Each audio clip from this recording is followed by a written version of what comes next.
আমার কাছে আজকে বিস্মিত লাগে যে লুটেরারা আবার বাংলাদেশকে লুট করার জন্য তাদের প্রচেষ্টার শেষ নাই, তাদের হিংস্রতার শেষ নেই। আমি শুধু একটু কি বলি, যারা আজকে বিভিন্ন বয়ান তৈরি করে বিএনপির বিরুদ্ধে অপপ্রচার করছেন, কেউ আপনারা শেখ হাসিনার ক্রোধ থেকে রেহাই পাবে না যদি শেখ হাসিনার প্রত্যাবর্তন ঘটে। তার প্রমাণ দেখেছেন আজকে গভীর রাতে, সেখানে দিন নিউ ইয়র্কের কি পরিস্থিতি হয়েছে। সেখানে বাংলাদেশে বিএনপি সহ অন্যান্য রাজনৈতিক দলের নেতৃবৃন্দ জাতিসংঘের একটি কর্মসূচিতে যাচ্ছেন দেশের প্রধান উপদেষ্টার সাথে, সেইখানতে তারা সেখানে কি তাণ্ডব চালিয়েছে। ওদের অনুশোচনা নেই, ওরা যে ব্যাংক চুরি করেছে, ওরা যে ডাকাতি করেছে। আর 19শে জুলাই ওবায়দুল কাদের সাহেব প্রকাশ্যে বলেছে, আমি নিরাপত্তা বাহিনীকে বলছি যে দেখা মাত্রই, আন্দোলনকারীদের দেখা মাত্রই আপনারা গুলি করবেন। যারা নিজ দেশের সন্তানদেরকে হত্যা করার নির্দেশ দেয়, তারা আবার যদি প্রত্যাবর্তন ঘটে, যারা সেদিন আমরা আন্দোলনে ছিলাম, এখানে যারা বসে আছি, যারা আমরা ছড়িয়ে ছিটিয়ে আছি, তাদেরকে কি রেহাই দেবে?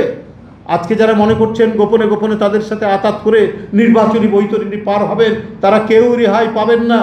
তার পরিণাম আপনারা দেখেছেন নিউ ইয়র্কের আপনার জন এফ কেনেডি এয়ারপোর্টের থেকে বেরিয়ে আসার সময় সব নেতৃবৃন্দের সাথে তারা কি আচরণ করেছে। আমি এটা তীব্র নিন্দা জানাই, কিন্তু একই সাথে বলতে চাই, সেদিনের যারা আন্দোলনে অংশগ্রহণ করেছেন সেই সমস্ত রাজনৈতিক দলকে আপনারা চিন্তা করুন।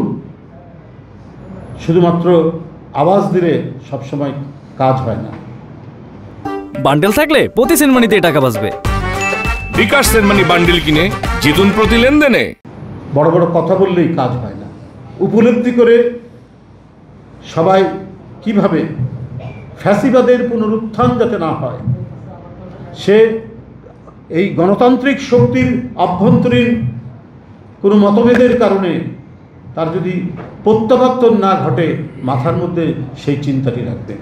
সে যদি প্রত্যাবর্তন ঘটে, এখানে গণতান্ত্রিক শক্তি, এখানে তার বিরোধী কোনো রাজনৈতিক দল কোনো সমালোচনা, গণতন্ত্রের কোনো লেশ মাত্র শেয়ার রাখবে না। এটাকে একটা পরভৃত্যের দেশ বানাবেন। তিনি প্রভুদের অনুগত একটি দেশ এবং প্রভুদের কবজায় রাখতে চাইবেন এই দেশটা, যাতে আর কখনোই জনগণের মধ্যে থেকে শেখ হাসিনার বিরুদ্ধে কোনো ধরনের কোনো গণ অভ্যুত্থান তৈরি না হয়। এই জন্যই করতে হবে। এই যে এখানে উপস্থিত আজকে যারা আহত বা নিহত পরিবার, গুম খুনের পরিবার, এই পরিবারগুলোর সন্তানরা যে আত্মত্যাগ করেছে, যে রক্ত ঝরিয়েছে, সেটা বৃথা হয়ে যাবে। যারা ভিন্ন পিছনের দরজা দিয়ে ক্ষমতায় যাওয়ার জন্য তাদের সাথে প্রেম প্রীতি করার চেষ্টা করছেন, তাদের জন্য মঙ্গলজনক কিছু বয়ে নিয়ে আসবে না, এটা আপনাদের সামনে আমি বলে রাখলাম। তাই আজকে এখানে আরও যারা উপস্থিত রয়েছেন সবাইকে বলি, মিডিয়ার সামনে আমাদেরকে সবসময় সতর্ক থাকতে হবে। সামনে সনাতন ধর্মাবলম্বীদের দুর্গাপূজা, এই দুর্গাপূজায় অতন্দ্র প্রহরীর মতো আমাদেরকে সবসময় চোখ কান খোলা রাখতে হবে। নানা ধরনের উস্কানি, নানা ধরনের নাশকতা তৈরি করার তারা চেষ্টা করবে।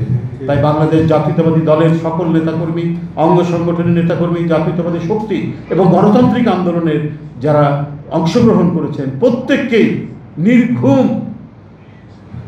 অবস্থায় থাকতে হবে, যাতে আমাদের দেশের একটি অন্যতম ধর্মীয় গোষ্ঠী হিন্দু ধর্মাবলম্বীদের যে প্রধান ধর্মীয় উৎসব দুর্গাপূজায় কোনো ধরনের যাতে কোনো ঝামেলা, কোনো ডিস্টার্ব বা কোনো ধরনের বিশৃঙ্খলা তৈরি না হয়।